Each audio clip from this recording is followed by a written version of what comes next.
Hello friends, स्वागत है आपका हमारे चैनल द स्टडी टारगेट में। फ्रेंड्स, आज की इस वीडियो में आपको पैरेलल एसी सर्किट के बारे में बताने वाला हूं। इस वीडियो में आपको इम्पीडेंस मेथड और एडमिटेंस मेथड दोनों के बारे में बात करूंगा। ठीक है, इसमें आपको पूरा कॉन्सेप्ट बताऊंगा और कुछ क्वेश्चंस के भी यहाँ पे सॉल्व करके मैं दिखाने वाला हूँ। ठीक है, तो वीडियो को पूरा देखिएगा। इसमें मैं कुछ ऐसे ट्रिक्स भी बताऊँगा जिससे आपको मेमोराइज हो जाएगा कैसे फार्मूलाज को याद करते हैं और कैसे क्वेश्चंस को लगाते हैं। ठीक है, तो सबसे पहले अब स्टार्ट करते हैं कि इसमें एसी सर्किट होता क्या है और इसमें क्या क्या चीज़ें होती हैं। तो आपको पता है एसी सर्किट क्या होती है। एसी सर्किट ऐसी सर्किट होती है जिसमें जो करंट होता है और जो वोल्टेज होता है वो हर एक अंतराल, हर एक टाइम इंटरवल के बाद क्या होता है, लगातार चेंज होता रहता है। मतलब जो वोल्टेज और करंट होता है वो क्या करता है, हमेशा चेंज होता रहता है। अल्टरनेटिवली क्या होता है, चेंज होता रहता है, मतलब कांस्टेंट नहीं होता है।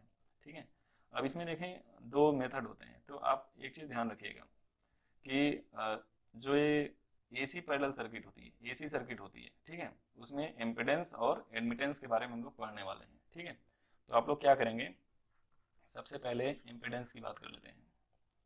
ठीक है, और एडमिटेंस होता है ना, एडमिटेंस। तो इम्पीडेंस में अगर देखें तो इसको बोलते हैं प्रतिबाधा, हिंदी में क्या बोलते हैं, प्रतिबाधा। तो देखिए जो यहाँ पे इम्पीडेंस होता है, इम्पीडेंस को जेड से डिनोट करते हैं। ठीक है, और इसके दो मेन पार्ट होते हैं। कौन कौन से होते हैं, एक होता है आर और एक होता है एक्स, है ना। इसको बोलते हैं, आर को बोलते हैं रेजिस्टेंस यानी प्रतिरोध, ठीक है, रेजिस्टेंस बोलते हैं, और इसको बोलते हैं रिएक्टेंस। इसको आपको ध्यान में रखना है। ठीक है, अब इसमें देखिए होता क्या है कि जैसे मान लीजिए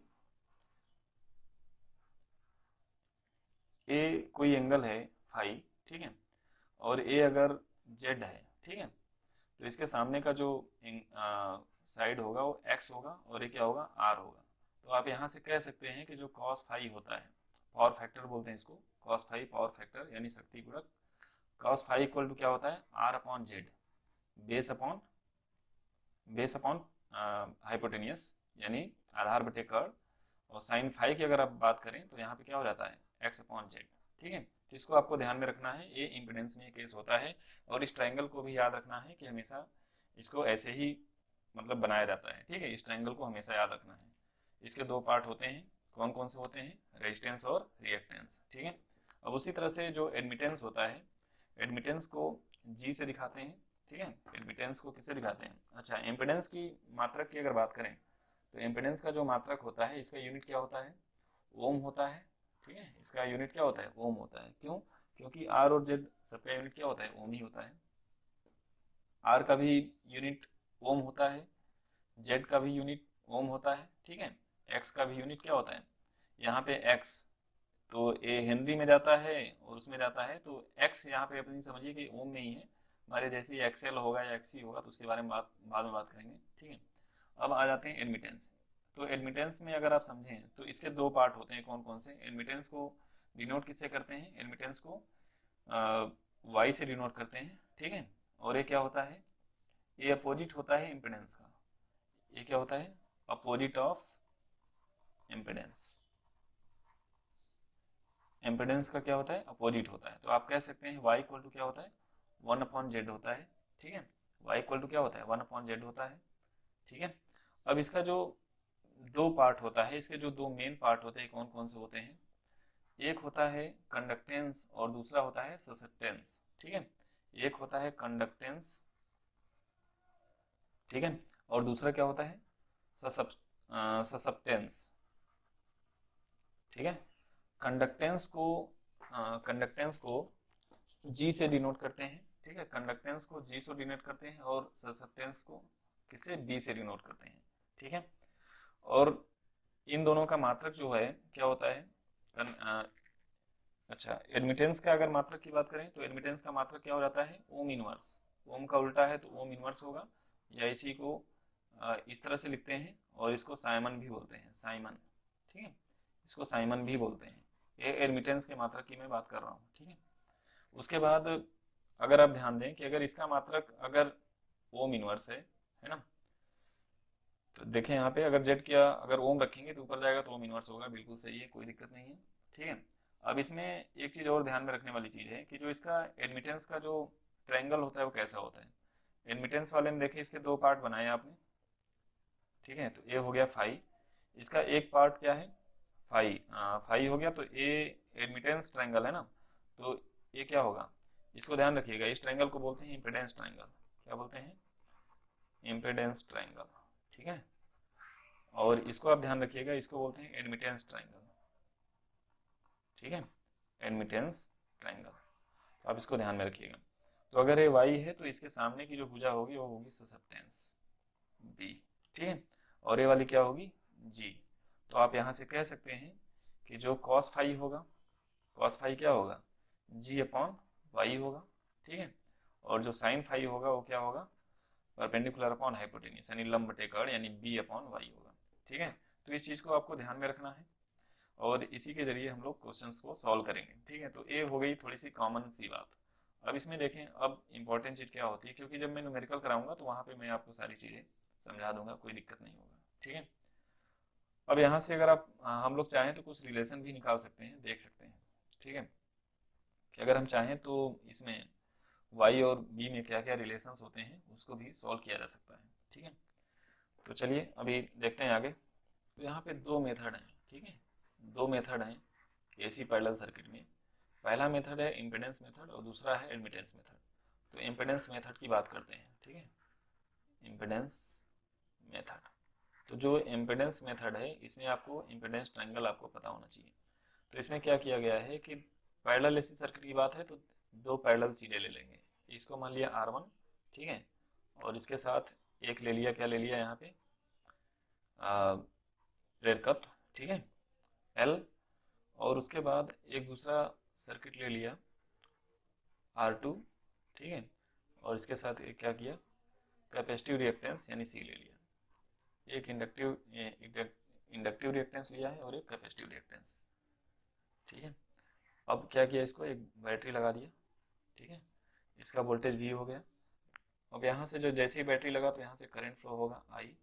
तो मान लिया कि इधर करंट कितनी आ रही I2 आ रही है और इधर करंट कितनी आ रही I1 आ रही है, ठीक है। तो ये जो यहाँ पे RL सर्किट है और एक RC सर्किट है, तो दोनों क्या है एक दूसरे के पैरेलल हैं। आप देख लीजिए पैरेलल लगे हुए हैं, ठीक है। तो इसमें भी वोल्टेज V होगा और इसमें भी वोल्टेज V होगा, दोनों में वोल्टेज सेम होगा क्योंकि ये सब क्या है इस वोल्टेज के पैरेलल लगे हुए हैं। अब यहाँ पे हम लोग क्या करेंगे, पहली वाली सर्किट के लिए देखेंगे। अगर हम लोग RL सर्किट की बात करें, केवल RL परिपथ की बात करेंगे, तो RL के लिए जो प्रतिबाधा होगी Z1 है ना, वो क्या होगी R1 का स्क्वायर प्लस XL का स्क्वायर, ठीक है, ये आपने पढ़ा हुआ है। Z1 की वैल्यू ये हो जाएगी। अब यहाँ पे जैसे ही आप Z1 निकाल लेते हैं तो आपको पता होगा V बराबर क्या होता है IR होता है। तो यहाँ पे क्या हो जाएगा IZ हो जाएगा, ठीक है। तो V बराबर IZ हो जाएगा। तो I बराबर क्या हो जाएगा, I को यहाँ पे आप क्या समझिए I1Z1, ठीक है। तो I1 बराबर क्या हो जाएगा V अपॉन Z1 हो जाएगा। तो V अपॉन Z1 की जगह पे वैल्यू रख देंगे R1 स्क्वायर प्लस XL का स्क्वायर, ठीक है। ये तो I1 की वैल्यू होगी। अब उसके बाद अगर पावर की बात करेंगे इसी सर्किट में तो P1 मान लेते हैं। तो P बराबर क्या होता है VI होता है। तो V तो सेम है, ये I1 हो जाएगा। तो हो जाएगा V I1 की जगह पे रख लेंगे इसको V upon under root R square plus XL का स्क्वायर।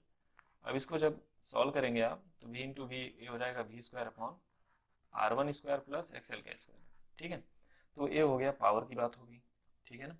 अब यहाँ पे अगर आप ध्यान दें तो मैंने अभी बताया था कौन सा इम्पीडेंस ट्रायंगल बताया था ना। तो इम्पीडेंस ट्रायंगल को अगर आप ध्यान से देखें, इम्पीडेंस ट्रायंगल कुछ इस तरह से बताया था मैंने कि ये फाई है, ये जेड है, ठीक है, इम्पीडेंस है तो ये जेड हो जाएगा। और इसके दो पार्ट होते थे तो ये इधर आर हो जाएगा और एक्स हो जाएगा। तो अगर हम लोग कॉस फाई और फैक्टर की बात करें तो क्या होगा आर अपॉन जेड होगा, ठीक है। तो यहाँ पे Z1 की वैल्यू आप यहाँ पे रख सकते हैं, ठीक है। तो कॉस फाई आपको यहाँ से पता चल जाएगा, R1 अपॉन Z1 हो जाएगा, ठीक है। तो ये पहले वाले केस के लिए हो गया, इस तरह से आपको सॉल्व करना होगा न्यूमेरिकल्स में, ठीक है। अब दूसरे वाले केस की बात करें R2C में, है ना। RC अगर सर्किट में देखें तो वहाँ पे क्या हो जाएगा, RC वाले को देख लेते हैं, इसको मैं थोड़ा सा इरेज कर देता हूँ। अगर RC सर्किट की बात करें तो RC सर्किट में जो प्रतिबाधा होगी Z2 मान लीजिए क्या होगी R2 का स्क्वायर प्लस XC का स्क्वायर, ठीक है। फिर उसी तरह से आप I2 निकाल सकते हैं। I2 बराबर क्या होगा, V बराबर IR होता है, तो I बराबर क्या हो जाएगा, V अपॉन R हो जाएगा ना, यानी V अपॉन Z2 हो जाएगा। तो यहाँ पे जब वैल्यू रखेंगे तो आराम से आपका आ जाएगा, Z2 वैल्यू आप यहाँ पे रख लेंगे, ठीक है। I2 आ जाएगा। पावर को देखेंगे तो P बराबर क्या होगा, P2 बराबर, P बराबर क्या होता है, VI होता है, तो V सेम है और ये I2 हो जाएगा। यहाँ पे I2 की वैल्यू रखेंगे तो ये आंसर आ जाएगा, ठीक है। तो इस तरह से आप इसमें भी चेक कर सकते हैं। अब एक चीज़ आप ध्यान रखें, कब इसका वेक्टर डायग्राम आप कैसे बनाएंगे, तो मोस्ट इंपॉर्टेंट यही है कि वेक्टर डायग्राम आपको कैसे बनाना है, ठीक है। तो चलिए देखते हैं वेक्टर डायग्राम आप कैसे बनाएंगे। मैं इसको बना देता हूँ। अब आपको देखिए एक चीज़ ध्यान दीजिए, आप अगर इससे पहले पढ़े होंगे तो जो आर एल सर्किट होता है, आर एल सर्किट में जो आई होता है वो भी से फाई एंगल लैग करता है, ठीक है। भी से क्या होता है, फाई एंगल पीछे होता है, ठीक है। इस चीज़ को आपको ध्यान में रखना है। तो जैसे मान लीजिए एक हमने मान लिया वी, हमने रेफरेंस किसको मान लिया, वी को मान लिया रेफरेंस, ठीक है। हमेशा ऐसे ही बनाते हैं। अब यहाँ से फाई एंगल क्या है, आई जो है फाई एंगल क्या है, पीछे है। तो अगर हम लोग पहले वाले के लिए क्या लिए थे, एंगल फाई 1 ले रहे थे परफेक्ट है, और दूसरे वाले के लिए फाई 2 ले रहे थे, ठीक है। तो अगर फाई 1 अगर ये पीछे है तो कौन पीछे है, फाई 1, आई 1 पीछे है, ठीक है। आई 1 पीछे हो गया। अब उसके बाद ये जो आरसी सर्किट है, आपको याद रखना है कि आरएल सर्किट में जो आई होता है भी से फाई पीछे होता है, ठीक है। तो देखिए भी मैंने यहाँ बनाया, उससे फाई पीछे बना दिया। और जो आरसी सर्किट होगा इसमें आई भी से फाई आगे होता है, ठीक है। बस ये आपको ध्यान में रखना है, ठीक है। तो अब यहाँ पे देखिए भी ये हो गया, इससे फाई आगे बना लेते हैं। तो ये फाई देखिए मैंने आगे बना दिया, ये क्या हो गया, I2 हो गया। तो इस तरह से आपको बनाना रहेगा। अब आपको क्या करना है, इसको वेक्टर कंपोनेंट के रूप में ब्रेक कर लेना है कि अगर ये फाई 2 है तो इसका अगर आप वेक्टर करेंगे तो इधर क्या हो जाएगा, I2 cos फाई 2। मैंने बताया हुआ है कि जिसके साथ एंगल बना होता है कॉस में ब्रेक होता है, और जिसके साथ नहीं बना होता है, इधर देखिए नहीं बना है, तो क्या हो जाएगा I2 sin फाई 2, ठीक है। अब अगर उसी लिए I1 के लिए भी अगर आप चेक करेंगे तो I1 वाले केस में भी यहाँ पे यही आएगा, ये क्या हो जाएगा I1 cos फाई 1, और इधर क्या हो जाएगा I1 sin फाई 1, ठीक है। तो इस तरह से मतलब ये वेक्टर हो जाएगा, वेक्टर के रूप में हो जाएगा। अब इसमें देखिए दिक्कत क्या होती है कि अब आपको इसको समझना कैसे है कि कैसे सॉल्व करना है क्वेश्चंस को, ठीक है। तो जब न्यूमेरिकल आएगा तभी आपको ज़्यादा समझ में आएगा, थ्योरी में उतना ज़्यादा कुछ भी नहीं है।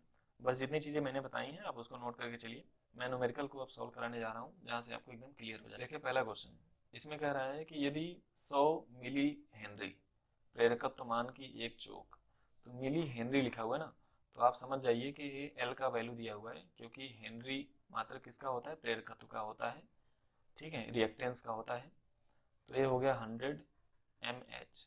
तो जैसे ही आपको m दिखे तो आप उसको 10 की पावर -3 से तुरंत कन्वर्ट करिए, तो ये हो गया 10 पावर -3h, ठीक है। तो जब आप इसको सॉल्व करेंगे तो क्या आएगा, 10 की पावर में -1, क्योंकि 2 जीरो यहाँ पे है, 2 जीरो कैंसिल हो जाएगा, 10 की पावर -1h आएगा, ठीक है।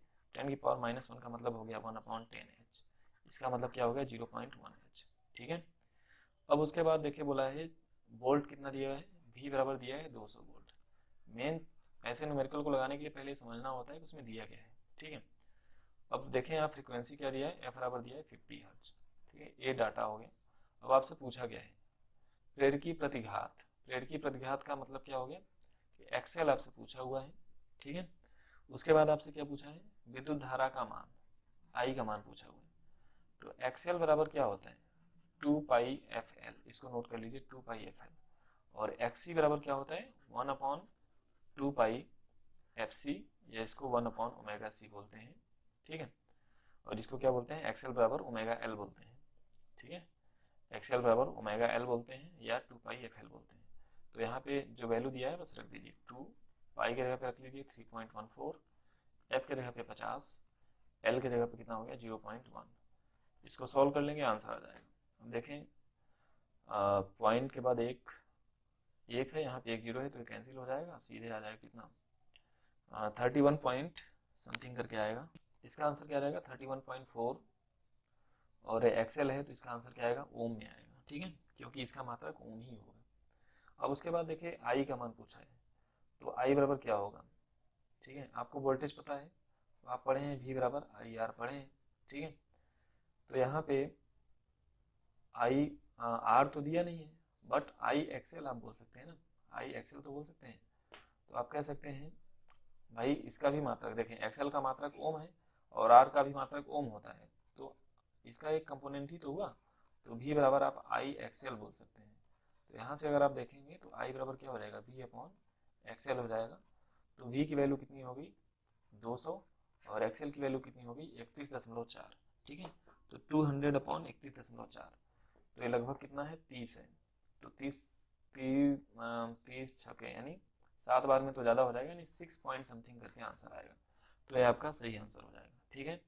नेक्स्ट देखते हैं अगला क्वेश्चन। यहाँ पे कह रहा है कि 2.4 माइक्रोफैरड धारिता, यानी सी बराबर दिया है 2.5 माइक्रोफैरड। तो 2.5 माइक्रो की जगह पे 10⁻⁻6 रखना है आपको, और ये हो गया फैरड। ये डाटा तुरंत आपको चेंज करना है, ठीक है। वोल्टेज दिया है 230 वोल्ट, ठीक है, और फ्रीक्वेंसी दिया है 50 हर्ट्ज, ठीक है। एफ बराबर इतना डाटा लिख लिया। फिर उसके बाद बोला है कि धारती प्रतिघात यानी एक्सी का मान पूछा है। तो एक्सी बराबर मैंने अभी बताया ओमेगा सी, ओमेगा मतलब 2πf सी, ठीक है, 1/ओमेगा सी होता है, 1/ओमेगा सी, ठीक है।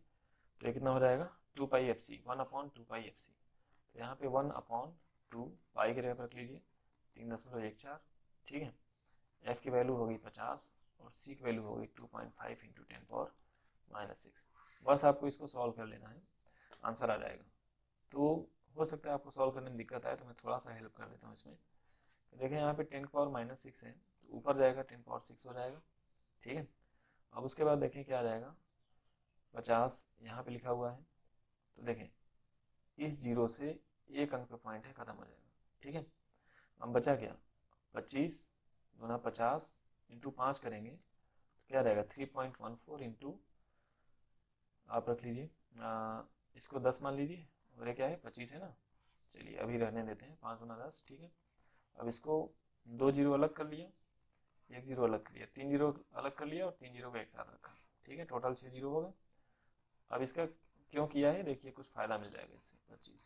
25 से कट जाएगा 4 बार में, ठीक है, 10 से 10 कट गया, और ऊपर देखे ये क्या है 1000 इंटू 4, यानी टोटल कितना हो गया 4000 डिवाइड बाई 3.14, 3 से भाग करेंगे तो 3.14 से अगर मान लीजिए आपको दिक्कत है तो आप क्या करिए 4000 इसको 22/7 लिख लीजिए, ठीक है। तो 7 ऊपर चला जाएगा तो 7 चौके 28, 3 जीरो डिवाइड बाई 22 हो जाएगा, ठीक है।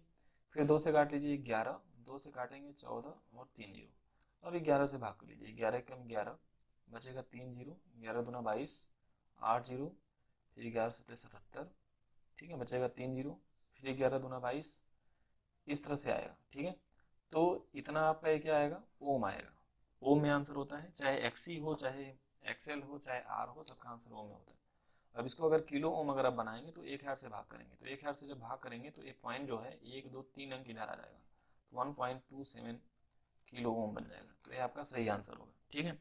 अब यहाँ से आप पूछा है कि करंट का मान बताइए, तो विद्युत धारा की गणना कीजिए। तो भी बराबर आप पढ़े हैं आई आर होता है, पर यहाँ पे आर तो है नहीं, तो यहाँ पे क्या है आई एक्स सी है, ठीक है।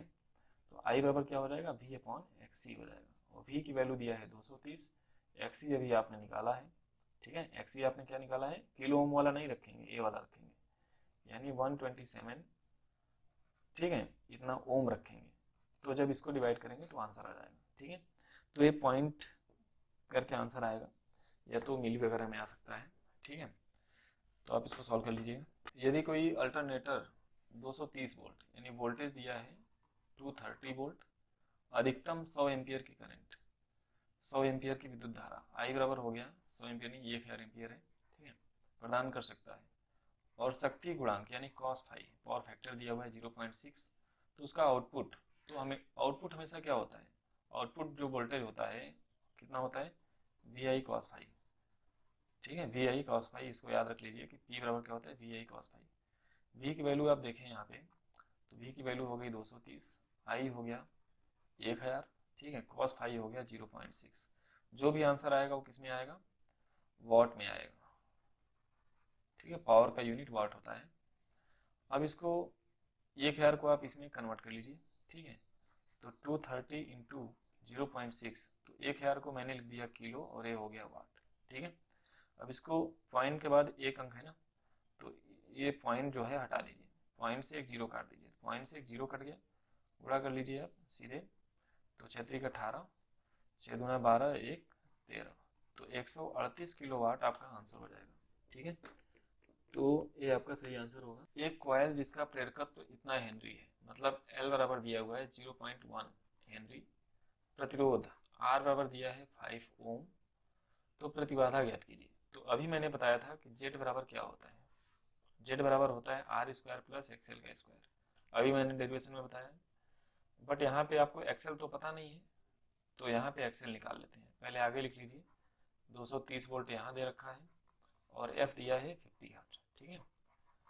तो अगर हम लोग एक्सएल निकालें तो एक्सएल बराबर क्या होता है, ओमेगा एल, ठीक है। ओमेगा क्या होता है 2 पाई एफ एल, ओमेगा 2 पाई एफ होता है और एल है, ठीक है।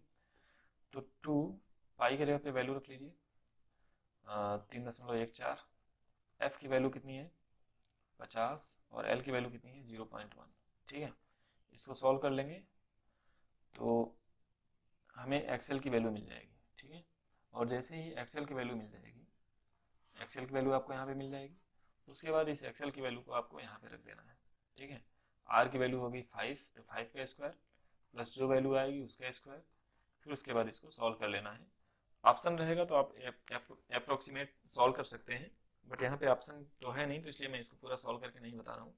अगर ऑप्शन होता तो मैं आपको क्लियर बता देता कि मतलब क्या आंसर आएगा, अदरवाइज मैं इसको सॉल्व करूँगा तो बहुत टाइम लगेगा, ठीक है। आप लोग इसको कर लीजिएगा।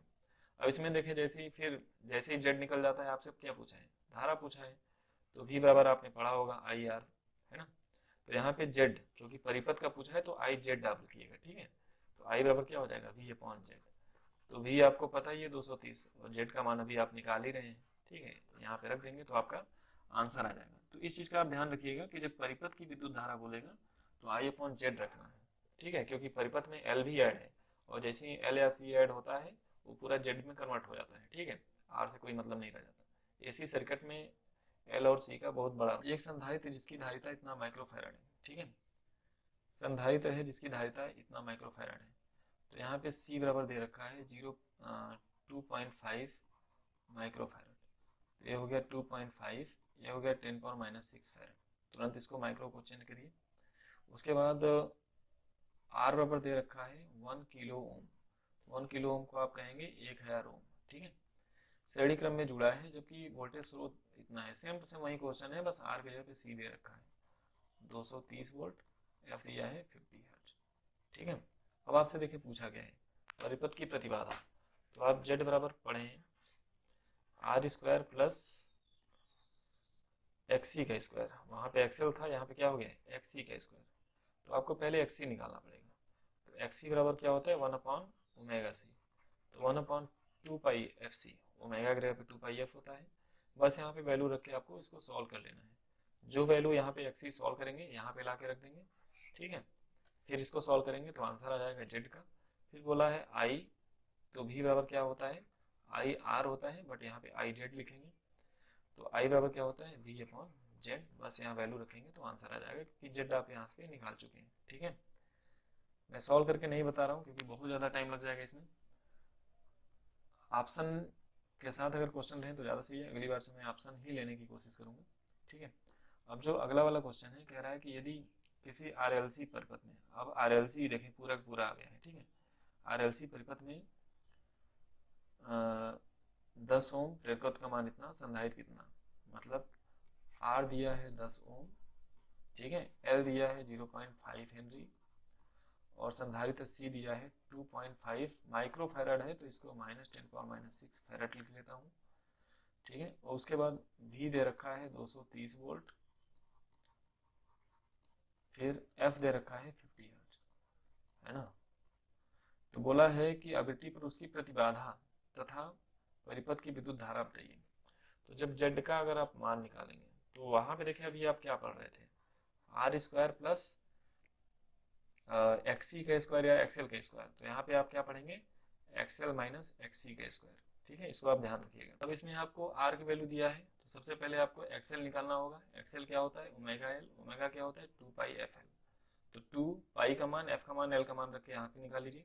फिर एक्सी निकाल लीजिए, ये क्या होता है ओमेगा सी, 1/ओमेगा सी, तो 1/2πfc हो जाएगा। बस यहाँ भी वैल्यू रखिए, ये आंसर आ जाएगा। फिर यहाँ पे रख के आप इसको स्क्वायर करके जेड का मान निकाल लेंगे, और जैसे ही जेड आ जाएगा आप आराम से आई निकाल लेंगे। वी बराबर क्या होता है, आई आर होता है, तो इसको आई जेड समझिए। ठीक है, तो आई बराबर क्या हो जाएगा, वी अपॉन जेड। आप यहाँ पे वैल्यू रखेंगे तो आपका आंसर आ जाएगा। ठीक है, नेक्स्ट देखते हैं अगला। इस क्वेश्चन में देखिए कह रहा है कि एक 300 ओम का प्रतिरोधक, यानी आर बराबर क्या दिया है 300 ओम का प्रतिरोधक, 400 ओम मान का प्रेरकी प्रतिघात। तो प्रेरकी प्रतिघात मतलब एक्सएल दिया है 400 ओम, ध्यान रखिएगा इसको। ठीक है, श्रेणी क्रम में 120 वोल्ट, वी बराबर दे रखा है 120 वोल्ट, और एफ बराबर दे रखा है 50 हर्ट्ज। ठीक है, से जुड़े हैं। ज्ञात कीजिए धारा, शक्ति और शक्ति गुणक। ठीक है, तो धारा आप कैसे निकालेंगे, तो सबसे पहले आपको जेड निकालना पड़ेगा, क्योंकि धारा तभी निकलेंगी जब जेड निकलेगा, क्योंकि वोल्टेज दिया गया। तो जेड क्या होगा, आर स्क्वायर प्लस एक्सएल का स्क्वायर। तो यहाँ देखिए आर के जगह पे क्या दिया है 300 का स्क्वायर, प्लस एक्सएल क्या दे रखा है 400 का स्क्वायर। ठीक है, तो 300 का स्क्वायर कितना हो जाएगा 9, 2 जीरो तो 4 जीरो में कन्वर्ट हो जाएगा, 4 चौके 16, फिर 2 जीरो का ये 4 जीरो हो जाएगा। तो 16 9 हो गया 25, 1 2 3 4 जीरो। ठीक है, तो 25 से 5 निकला, 2 जीरो से 1 जीरो निकला, 2 जीरो से 1 जीरो निकला, तो ये हो गया 500 ओम। ठीक है, अब आपसे पूछा है धारा, तो आई बराबर क्या हो जाएगा वी अपॉन जेड। तो वी की वैल्यू दे रखा है 120 और जेड आ गया कितना 500। तो मैं इसको 2 से गुणा कर दे रहा हूँ, तो ये कितना हो जाएगा 240 और ये कितना हो जाएगा 1000। तो अब आप इससे भाग करेंगे तो क्या आ जाएगा 0.3 अंक पे पॉइंट लग जाएगा 24 एम्पियर। ठीक है, तो ये आपका आंसर हो जाएगा 0.24 एम्पियर। ठीक है, ठीक है। फिर उसके बाद देखें क्या पूछा है, शक्ति कि पावर क्या होगा। तो P बराबर क्या होता है,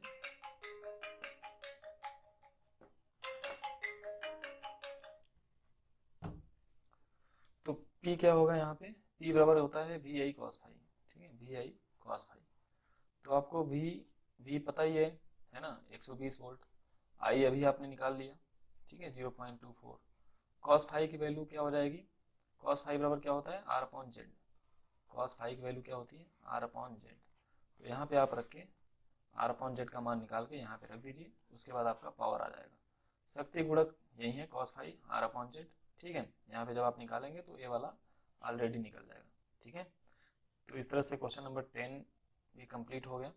अब क्वेश्चन नंबर 11 को ध्यान से, एक श्रेणी आरसी परिपथ में 150 वोल्ट और 50 हर्ट्ज पर नापी गई फ्रीक्वेंसी, शक्ति भी इतना है, तो ज्ञात कीजिए शक्ति घटक, प्रभावी प्रतिरोध, धारिता प्रतिघात और धारिता। मतलब एक श्रेणी आरसी परिपथ में 150 वोल्ट 50 हर्ट्ज पर नापी गई धारा इतना है, परिपथ का शक्ति व्यय इतना है, तो ज्ञात कीजिए शक्ति घटक। तो देखें V दे रखा है यहाँ पे 150 वोल्ट। ठीक है, F दे रखा है 50 हर्ट्ज,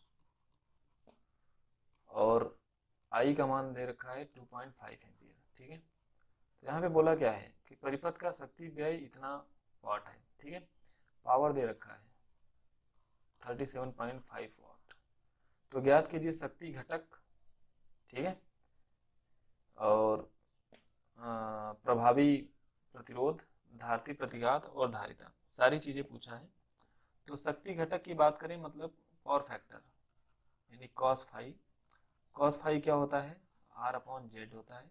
ठीक है, तो R अपॉन जेड जब होता है तो आप इसको कैसे निकालेंगे कि जब R अपॉन जेड का वैल्यू आप तभी निकालेंगे, जैसे मान लीजिए P यहाँ पे दे रखा है, R भी आपको नहीं पता है ना, तो P बराबर चलिए देख लेते हैं कि सबसे पहले आपको यहाँ पे क्या निकालना पड़ेगा, जेड निकालना पड़ेगा। देखिए V पता है, I पता है, तो आपका जेड आ जाएगा। तो V बराबर V अपॉन आई हो जाएगा। ठीक है, V अपॉन आई करके आपका जेड निकल जाएगा। तो V हो गया 150 और I हो गया 2.5। ठीक है, जीरो हटाएंगे तो ये हो जाएगा 1500, ये हो जाएगा 25, 25 छक्का 150 यानी 60 ओम आ जाएगा। तो यहाँ से जेड की वैल्यू आ गई, ठीक है। अब उसके बाद जब जेड की वैल्यू आ गई तो आपको क्या करना है कि शक्ति घटक निकालना है ना। तो यहाँ से देखिए, यहाँ से निकालने में थोड़ी दिक्कत हो रही है क्योंकि आर हमें नहीं पता है, तो आप इसका यूज कर सकते हैं। पी बराबर क्या होता है, वी आई कॉस फाई, मैंने बताया था वी आई कॉस फाई 37.5। तो यहाँ से कॉस फाई का मान आ जाएगा 37.5 और इधर क्या आ जाएगा वी आई। वी आपको पता है, आई पता है, यहाँ से आप कॉस फाई निकाल लेंगे, ठीक है। अब उसके बाद बोला है प्रभावी प्रतिरोध, ठीक है। तो प्रतिरोध का मान आप कैसे निकालेंगे, तो प्रतिरोध का मान अगर आपको निकालना है तो आपको क्या करना पड़ेगा कि आप ये फार्मूला लगा लीजिए, कॉस फाई बराबर क्या होता है आर अपॉन जेड। तो यहाँ से देखिए कॉस फाई का मान आपको पता चल चुका है, जेड का मान आपको पता चल चुका है, आर का मान अपने आप निकाल लेंगे, ठीक है।